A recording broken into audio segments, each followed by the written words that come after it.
Alright, time to move on to Shyamalan, and while many would think we would start with After Earth, as that was the movie that was being released back when I did those videos, we actually have to go back about 20 years earlier. When I did those original Shyamalan videos, I mentioned that I never saw Praying with Anger because, well, it wasn't available. The only footage of it was the first 5 minutes. Rumor was after Sixth Sense, Shyamalan bought up as many copies as he could because he was embarrassed by it. Obviously, this isn't really true, it never got a wide release or a home media release. But after I did that video, the whole movie got released on YouTube. Someone in the comments let me know, and I even saved it, planning to watch it someday, and I never did. I always had it right there on my computer ready to watch it, but never got around it until now. So, how does M. Night Shyamalan's student film hold up? Well, it's about what I expected. A pretty good short film that I will probably never watch again. A young Indian American named Dev Raman, played by Shyamalan, goes to India for a college exchange program. Despite guidance from his friend Sanjay, played by Mike Muthu, his Western upbringing keeps getting him into trouble. And there's other stuff, but we'll get into that later. Okay, so let's get the obvious out of the way. This is a student film from 30 years ago, and the only copy available is in horrible quality. Like, not quite filmed off of a screen bad, but like one step above that. I constantly had trouble hearing what they were saying, and I'm confident that was the video quality and not the movie's fault. For a student film, the cinematography, editing, even acting are actually pretty solid. Shyamalan himself is pretty good in the lead. He would of course go on to cameo in most of his films, and sometimes more than cameo, but here he's the main character, and he's not bad, especially given that he also had to direct the damn thing, and at such a young age. He was only like 22 or 23 years old.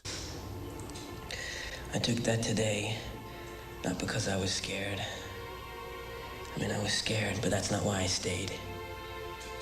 I stayed because I'm starting to see what people like Raj are about. And what's that? Respect. It's demented and it is taken way too far, but that's what it is. Respect.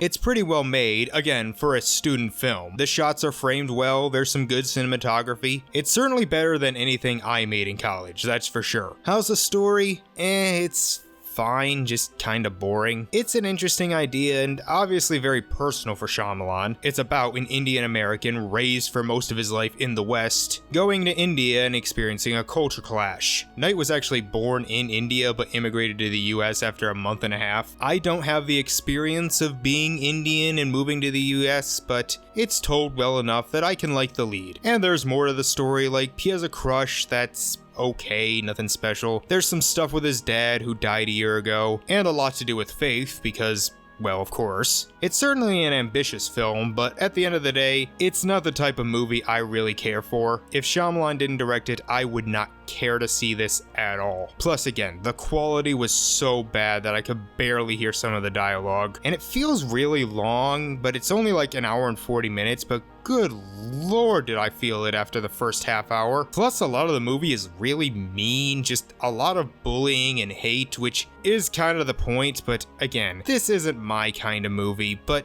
it's not bad. There's clearly a lot of love put into it and it's well done for a student film, but I'm probably not gonna watch it again. Unless you relate to the story or like me are a huge M. Night fan, there's not really much here. You'll probably be bored. Unlike the others, I am grading this on a curve and giving it a 7 out of 10 because, again, it's a student film that I had to watch in the quality of a 1998 web video. So on that scale, it's pretty good, and I'm glad it's at least able to be seen, but I probably won't watch it again. Well, tomorrow we get back to the 2010s where we'll look at Shyamalan's second and so far final attempt at a big budget studio blockbuster. See you tomorrow.